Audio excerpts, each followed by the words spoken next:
আসসালামু আলাইকুম। নতুন আরেকটি ব্লগ নিয়ে আপনাদের সামনে হাজির হলাম। আজকের বিষয় কে কে এই মুহূর্তে মেডিকেল ভিসা পাবেন সেটা নিয়ে আলোচনা করব। তার আগে বলে রাখি যে ইন্ডিয়ান হাই কমিশন যে ঘোষণা দিয়েছে আপনারা এই মুহূর্তে মেডিকেল এবং আপৎকালীন ভিসা ছাড়া অন্য কোনো ভিসা পাবেন না। সেই মেডিকেল এবং আপৎকালীন ভিসা কাকে বলে সেটা একটু বিস্তারিত আগে বলে নেই। আপনার আপৎকালীন বলতে সেই পেশেন্টকে বোঝানো হয়েছে যার ট্রিটমেন্ট বর্তমানে বাংলাদেশে নেই, ক্যান্সারের পেশেন্ট বা এমন ধরনের সিরিয়াস পেশেন্ট যার এই মুহূর্তে জরুরি সার্জারি মানে অপারেশন করা প্রয়োজন, সেই ধরনের রোগীদেরকে বোঝানো হয়েছে যে আপৎকালীন মেডিকেল ভিসা তাদেরকেই দেওয়া হবে। তা আপনারা এই আপৎকালীন মেডিকেল ভিসা কিভাবে পাবেন সেটা আমি আপনাদের কাছে বলবো। আপনারা এই মেডিকেল ভিসা পাওয়ার জন্য আপনাদের যে মেডিকেল ডকুমেন্টস আছে, যদি বাংলাদেশে দেখিয়ে থাকে নতুন পেশেন্ট হন, তাহলে তার সকল কাগজপাতি আপনারা এক জায়গায় করবেন।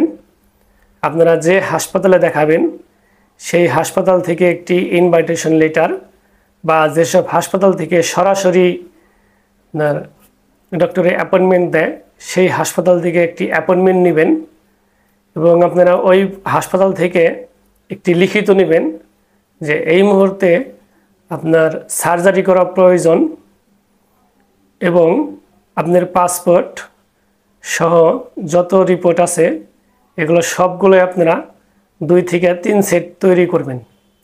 তৈরি করার পরে আপনারা একটি খামের ভিতরে ভরবেন। সেই খামের উপরে রোগীর নাম, ঠিকানা এবং মোবাইল নাম্বার নিয়ে আপনারা সরাসরি হাই কমিশনে যোগাযোগ করবেন। হাই কমিশনে যোগাযোগ করার পরে আপনাদের এই মেডিকেল ডকুমেন্টস হাই কমিশনে রেখে দিবে। তারা পর্যবেক্ষণ করবেন যে সত্যি কি আপনার এই মুহূর্তে ট্রিটমেন্ট প্রয়োজন কিনা, আপনার সত্যি ক্যান্সার হয়েছে কিনা বা আপনি ক্যান্সারের পেশেন্ট কিনা, যাদেরকে 3 মাস 6 মাসের জন্য ফলো আপের জন্য বলা হয়েছে, বাংলাদেশে চলে এসেছেন, 3 মাস 6 মাস পরে আবার ট্রিটমেন্টের জন্য ইন্ডিয়া যাবেন, তাদের সত্যি ওই হাসপাতাল থেকে এরকম কোনো নির্দেশনা দিয়েছে কিনা, এগুলো ইন্ডিয়ান হাই কমিশন সকল প্রকার যাচাই বাছাই করে দেখবেন। যদি সত্যি আপনাদের সার্জারির প্রয়োজন হয় বা আপনার ফলো আপের প্রয়োজন হয়, সেই ক্ষেত্রে ইন্ডিয়ান হাই কমিশন সকল কাগজপাতি যাচাই বাছাই করে আপনাদেরকে আপনাদের মোবাইল নাম্বারে ফোন দিবে। সরাসরি ফোন দেওয়ার পরে হাই কমিশন থেকে আপনাদেরকে বলবে যে আপনারা ভিসা ফর্ম এবং পাসপোর্টটি নিয়ে আপনারা সরাসরি আইব্যাকে চলে যান। সেটা হতে পারে যমুনা ফিউচার পার্ক, ঢাকা আইব্যাক বা রাজশাহী বা চট্টগ্রাম, সেটা যে কোনো আইব্যাকে হতে পারে, তবে বেশিরভাগ ক্ষেত্রে আপনার ঢাকা আইব্যাক হবে।